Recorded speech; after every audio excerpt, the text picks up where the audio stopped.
اعوذ باللہ من الشیطان الرجیم بسم اللہ الرحمن الرحیم رب اشرح لی صدری ویسر لی امری واحلل عقدۃ من لسانی یفقہوا قولی۔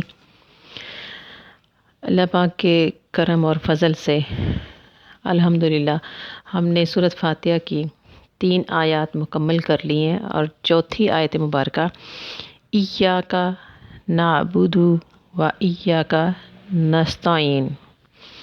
ایاک تیری ہی، نعبد عبادت کرتے ہیں،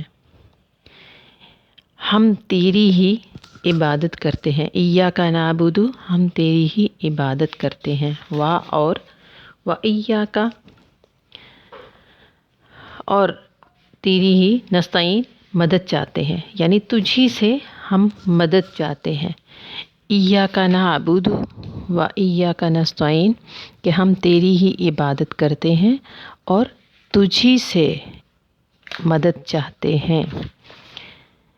یہ ترجمہ جو لفظی ترجمہ ہے وہ بھی اور با محاورہ بھی دونوں طریقے سے اس کا میں نے بیان کر دیا ہے کہ ایاک ہم کرتے ہیں تیری، نعبد عبادت، ہم کیا کرتے ہیں؟ ہم عبادت کرتے ہیں، اور ایاک اور تجھی سے نستعین یہ مدد چاہتے ہیں۔ ایاک نعبد ہم، عبادت سے یہ لفظ نکلا ہے، نعبد جو ہے نون لگ جانے سے یہ جمع کا صیغہ آ جاتا ہے۔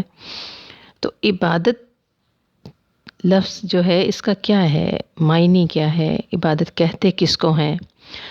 تو اس کو لغت اور تفسیر کی ساری کتابوں میں جو اس کا معنی نکلتا ہے وہ ہر درجہ کی عاجزی اور انکساری۔ یہ کیا ہے کہ حد درجہ کی عاجزی اور انکساری۔ مفسرین اس کی مثال سجدہ سے دیتے ہیں، حالانکہ صرف سجدہ ہی عبادت نہیں ہے بلکہ حالت نماز میں تمام حرکات و سکنات عبادت ہیں۔ ہاتھ باندھ کر کھڑے ہونا، رکوع کرنا، رکوع کے بعد ہاتھ چھوڑ کر کھڑے ہونا، سجدہ، حالت التحیات میں 2 زانوں بیٹھنا، سلام کے لیے دائیں بائیں منہ پھیر، یہ سب عبادت میں ہے۔ اگر عبادت صرف تذلل اور انکساری کے آخری مرتبے کا نام ہے اور یہ آخری مرتبہ سجدہ ہی ہے تو کیا یہ باقی چیزیں عبادت نہیں ہیں؟ تو اس کا تو تصور بھی نہیں کیا جا سکتا، ہم سوچ بھی نہیں سکتے اس طرح کا تو۔ اور اگر یہ ساری چیزیں مطلقاً عبادت ہے اور یقیناً ہے، تو اگر شاگرد اپنے استاد کے سامنے اور بیٹا اپنے باپ کے سامنے، بیٹی اپنی ماں کے سامنے 2 زانوں بیٹھتی ہے یا بیٹھتے ہیں اور ان کی آمد پر کھڑے ہوتے ہیں والدین کے، تو کیا یہ سب کہنا درست ہوگا کہ استاد یا باپ کی وہ عبادت کر رہے ہیں یا اس کو وہ معبود بنا لیے؟ تو ہرگز نہیں۔ اور کون سی ایسی چیزیں حرکات و سکنات کو جو نماز میں ہوں تو عبادت بنا دیتی ہیں، اور کھڑے ہونے کو یا اس طرح سے ہاتھ کھولے ہوئے یا ہاتھ باندھ کے کھڑے ہوں اور دائیں بائیں منہ پھیرنے کو تہائی عجز و انکساری کے آخری مرتبہ پر پہنچاتی ہیں، اور یہی امور اگر خارج ہوں نماز سے تو نہ اس میں غایتاً خضوع ہے اور نہ ہی عبادت متصور ہے۔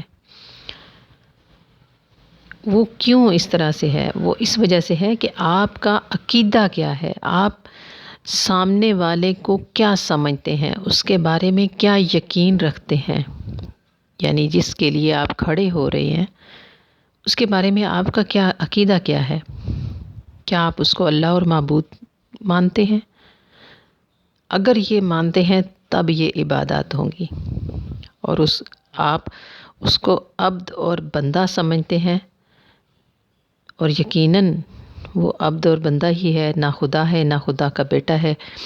جب رب تعالیٰ کی عبادت کرتے ہیں نا تو اس کو رب مانتے ہیں، تو وہ نہ عبد ہوتا ہے نہ بندہ ہوتا ہے نہ خدا ہوتا ہے، نہ خدا کا بیٹا اور نہ اس کی بیوی، نہ اس کا اوتار، تو یہ اعمال عبادت نہیں کہلائیں گے۔ بلکہ ہاں، ان چیزوں کو احترام، اجلال اور تعظیم کہہ سکتے ہیں، البتہ شریعت محمدیہ میں تعظیماً خدا کے لیے سجدہ تعظیمی بھی ممنوع ہے، یعنی سجدہ فقط اللہ تعالیٰ کے لیے ہے، اس کے علاوہ سجدہ ممنوع ہے، منع کیا گیا ہے بہت سختی سے۔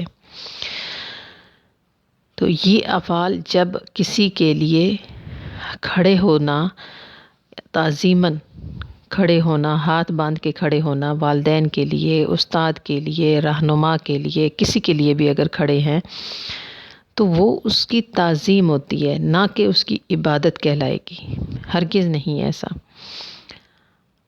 اور یہ اب بات ساری سمجھ لینے کے بعد خود بخود یہ بات واضح ہو گئی کہ اللہ تعالیٰ کی ذات پاک کے بغیر کوئی دوسری ایسی چیز بھی نہیں جس کی عبادت شرعاً یا عقلاً درست ہو۔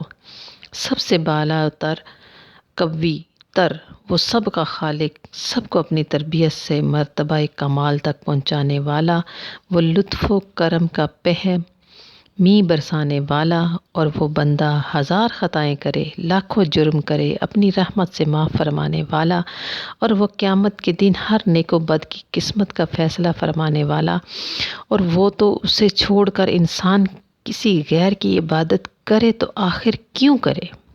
کیوں سوچے بھی کیوں اس طرح کا کہ جب اتنا مہربان اور اتنا کرم کرنے والا، رحم کرنے والا رب موجود ہے تو کسی اور کا خیال بھی کیوں آئے کہ اس کے بغیر اور ہے ہی کون جو معبود اور اللہ ہو اور اس کی پرستش کی جائے۔ اسی لیے قرآن پاک نے ہمیں صرف یہی نہیں تعلیم دی کہ نعبدو ہم تیری عبادت کرتے ہیں، نعبدو ہم تیری عبادت کرتے ہیں، کیونکہ اس میں یہ بھی احتمال ہے کہ ہم تیری عبادت کرتے ہیں اور تیرے ساتھ اوروں کی بھی، یہ بھی آ سکتا تھا۔ نہیں، یہ سکھایا رب تعالیٰ نے کہ ایاکا یعنی صرف اور صرف تیری، ایاکا نعبدو صرف تیری ہی عبادت کرتے ہیں اور کسی کی نہیں کرتے۔ مفسرین کرام نے ایاکا کو مقدم رکھا ہے اور فرماتے ہیں کہ یہ تین چیزیں ہیں کہ عابد، عبادت اور معبود۔ عارف کو چاہیے کہ اس مقام پر اپنے آپ کو بھی بھول جائے اور عبادت کو بھی مقصود نہ بنائے، بلکہ اس کی نگاہ ہو تو صرف اپنے معبود حقیقی پر، تاکہ اس کے انوار و جمال و جلال کے مشاہدہ میں استغراق کی نعمت سے سرفراز کیا جائے۔ وما علینا الا البلاغ۔ اللہ تعالیٰ حق سننے، حق بولنے اور حق سمجھنے کی توفیق عطا فرمائے۔ صدق اللہ العظیم۔